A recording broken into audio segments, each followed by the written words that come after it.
Hello, everyone. Welcome to Clarity in Commerce. We hope you've been here before, but if you haven't, this is an interview series brought to you by the Mars Agency, where we are hosting candid conversations about game-changing trends in commerce with some of the people that we have the pleasure of working with on a regular basis as our clients, our partners, and our colleagues, some of the great thinkers in the industry. Our topic today is driving connected commerce success. Our guest is Stephen Criss, who has been doing a lot of that lately. He is Vice President of Digital Commerce and Omni Shopper Marketing for Campbell's Soup Company. Stephen's been with Campbell's for about 2 years now, but he has more than 25 years of experience in the shopper and commerce space across a variety of roles at companies like Tops, ConAgra, Mondelez, and Kraft Foods. So Stephen, welcome. Thank you so much for being here with us today. Peter, it's great to be here. Good to see you, and look forward to our conversation. As are we. Okay, so if I can just jump right in then, and if we can sort of set the course a little bit, if you can give us your definition of what connected commerce is. Yeah, sure. I think, right, you'll ask this question amongst a lot of different folks, and you probably get various different answers, but hopefully there's an intersection that brings it all together. And I think the definition has evolved over both our careers and many of your audience, in that it's how you intercept and engage shoppers on ultimately their path to purchase. I think that's its simplest way of defining it. However, what has gotten very complex is the last 3+ years and the implications of COVID and how it's affected the definition of connected commerce, because COVID has had an incredible interruption to how we go about doing our business. And so that definition, which used to be just simple of how do I intercept, how do I connect, and how do I reach shoppers in various different tool points, that whole world from the linear path from couch to store is completely changed. And so now it is the omni approach of the ability to reach shoppers whenever, wherever, and however they want to shop and engage in our products. Okay, now since you joined Campbell's, your title has changed a little bit, a couple of nuances there that perhaps reflect what you're saying here. So if you could talk about how your title has changed and how your role has changed since you joined 2 years ago. Yeah, sure. I mean, it's been a fabulous 2 years. I love Campbell's. I love our brands. I love the journey and the agenda that we're on. And we have some iconic brands that should be playing like iconic brands on big stages. And I think it's my 2 years of growth at Campbell's, but I think, again, it goes parallel path to what's been going on in the world. And so my definition, my job description when I started was to focus on how our customers market and how we engage our customers. And what has happened because of what I mentioned before, the behavior of shoppers are changing, the new habits that have been created over the last 3 years, which are not going away, on how shoppers engage and buy and consume, whether that's in the physical store or on the digital shelf.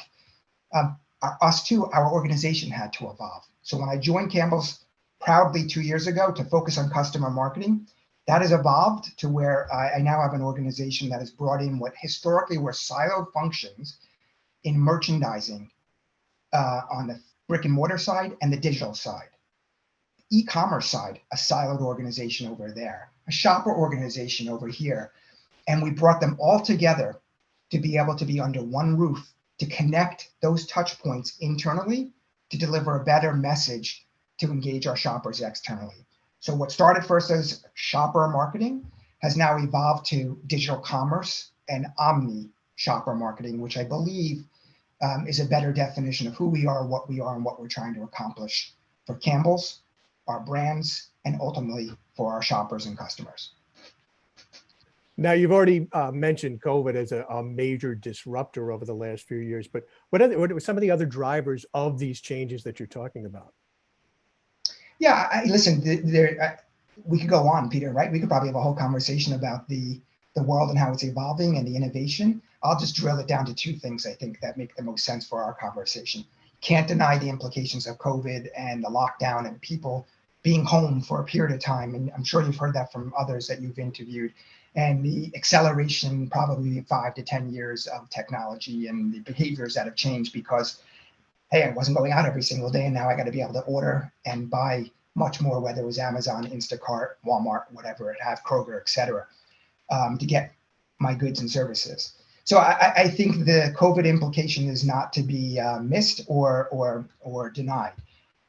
The other is not a new one over the past few years, but it's the evolution since probably mid-90s, when this thing, the cell phone, has turned from what was the mid-90s when you probably first made your first transaction on Amazon, to the growth of this being ubiquitous and probably controlling, for better or for worse, a good part of our life. So I boil down to the last 3 years of COVID and the acceleration that has created, and then the incredible parallel path of the advancement of technology and innovation, the phone being the simplest one to point to, but the ability to leverage data, target shoppers, the sophistication of our customers, the media landscape changing.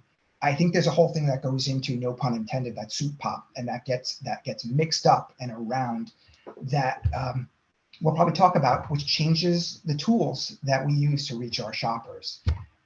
I've been quoted before, and I love saying it, and I use it until today because it also drives me. I think it's one of the most fascinating and exciting times to be in this space because we can see our impact, and we can't keep up with the speed of the shopper and how they're behaving and how technology is. And so there's an interesting toolbox in front of us to lever. Fantastic. Now, you already talked about breaking down some of the traditional silos in order to get where you need to be. Can you talk a little bit more about that, about how the organization has evolved to meet some of these challenges?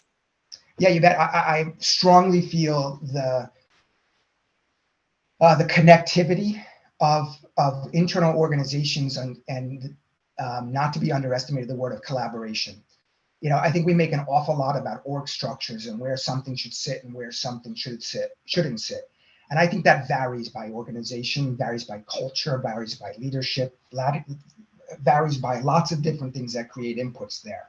At Campbell's, I report up into our chief customer officer in sales, and it makes a whole lot of sense.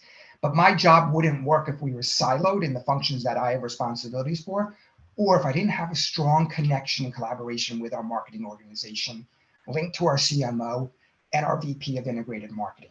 So yeah, it makes a whole lot of sense for Campbell's for me to report into sales and service our customers and sales organization. That's our front line. You know, retail, digital commerce, and omni shopper, it's inherently pulls there, but it doesn't work with silos and without collaboration and communication.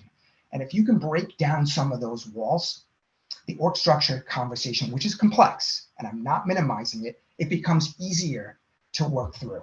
So ultimately, like most things in life, it comes down to skills, people, and relationships, and being able to navigate internally and externally to move the agenda forward.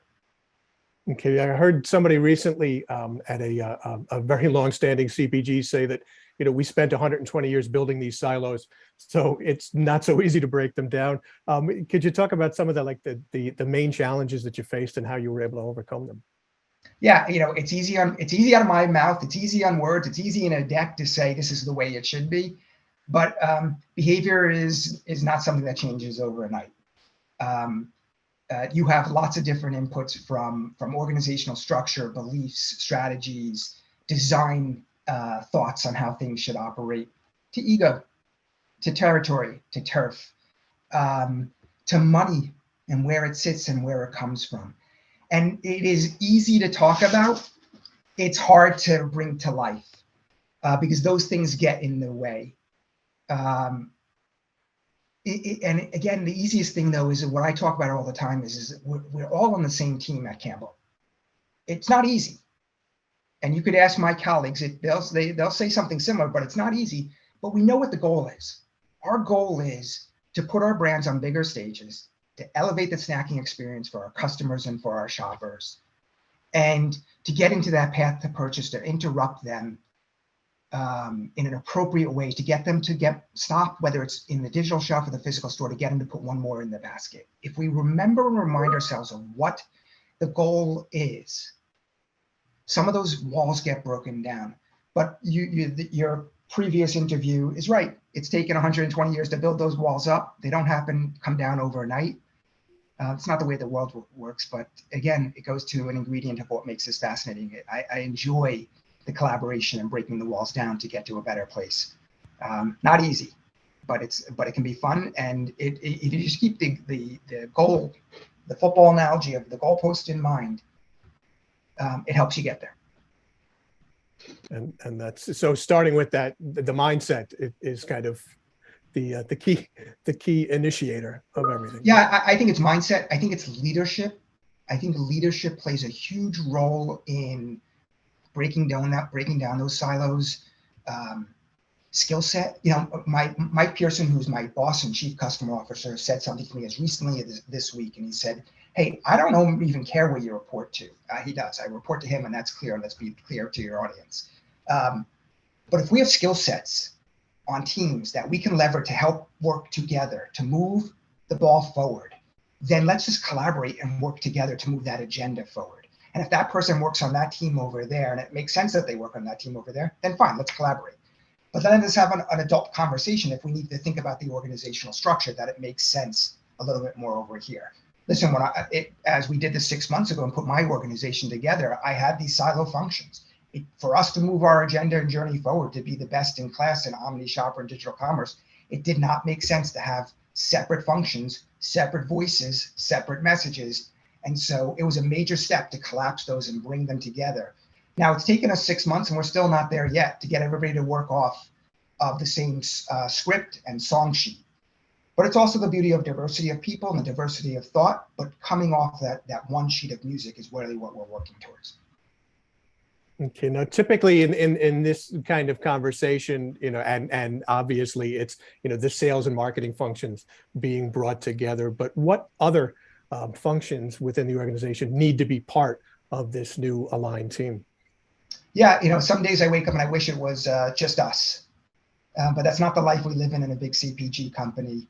And so I've got a lot of stakeholders who have voices, and that, you know, there's great strengths and benefits of working for a big organization, and then there become some challenges as well. I like my challenges. So navigating through the organization and bringing the village along is something I get energized by. Finance. Listen, I'm accountable to the money I spent and the money that I get, the return on investment I get there. So the finance function, incredibly important. Human resources. I'm a huge believer on this is about people. Ultimately, it comes back to the people and their ability to manage and strategy and understand and how to execute against that. And good HR, human resources folks are schooled and skilled on how to advance your talent and navigate to build a high performing team. Supply chain. I can't do anything without a product if we can't produce product. You know, I've been quoted before during COVID, the great supply challenges and logistics challenges. Again, Mike, who's my boss and one of my mentors and coaches, we both talked about this. Go hug your supply chain person, because until you walk in their shoes, you don't know what they're dealing with. And you think they're sitting there that they don't have the labor or the supply to produce the goldfish that we might need. Yeah, supply chain is a critical piece to that. Two others that are really, really important to me at Campbell's in how the village comes together. Sales strategy. We have teams of folks who are very schooled and smart in strategic thinking and what makes a customer tick and doesn't tick. And then everything is grounded on insights. So I am blessed to partner with an amazing leader in Sarah Christensen, who runs our sales insight organization here at Campbell's. And our collaboration and wiring of our two organizations is critical to make the engine work. So just to name a few: finance, HR, sales insight, sales strategy, supply chain. It takes a village to move this whole thing forward. We're a big company, and we don't do things without a football team to move the ball forward. Now, I heard you speaking recently on a podcast talking about the need to speak to consumers in one voice. As you're aligning internally, how important is it to be speaking to your retail partners in a singular voice as well? Yeah, you know, more and more every day that goes by, it becomes even more important, right? Peter Hugo and I both been around the block. I've been doing this for 25 to 30 years, and most of those years were in siloed organizations, and marketing went and did what marketing did, and building brands and equity and penetration and buy rate, et cetera, and did that through traditional means of media, et cetera. And then there was a shop organization who did things about, from whether in the old days to coupons to experiential marketing to how to engage our shoppers and build displays and get one more on the floor, et cetera. Those days are gone. The convergence of merchant and marketing and media is on us right now. You know, the big retail media platforms at WMC and Kroger.com, 8451 and Kroger.com and Rondell and so forth and so on. We're bringing it all, they are and we are bringing it all in together. And so they recognize, they being the customer and their functional siloed organizations needs to come together. We need to come together with one voice because one together is more powerful than separate. And then 1 + 1 = 3. So hopefully that wasn't too long of a drawn out answer, but I think it's never more important than today than ever before to be able to come together as one voice, integrated, and how you connect with the consumer, the shopper, and the customer. Awesome. That's going to wrap things up for this episode of Clarity in Commerce. On behalf of everyone here at the Mars Agency, want to thank Stephen Kriss for being here and giving us all of this great insight today. Stephen, thank you so much. Yeah, Peter, thank you so much for the time. I enjoyed it. Hopefully we can get you back again sometime, maybe. Look forward to it. Also want to thank everybody out there today listening to us. We know you're busy. You got a lot to do, a lot of options. So we appreciate you giving us some time. We hope you're walking away with some insights that are going to make your jobs a little bit easier and your work a little more productive. If you need more information about connected commerce and how to get there effectively, please visit the marsagency.com website, where we've got an insights and thinking blog with a lot of information that can help you out. In particular, we've got a white paper called The What, the How, and the Why Now of Connected Commerce that can give you some things to think about. We also hope you'll be back here in a couple of weeks for the next edition of Clarity in Commerce. Have a great day.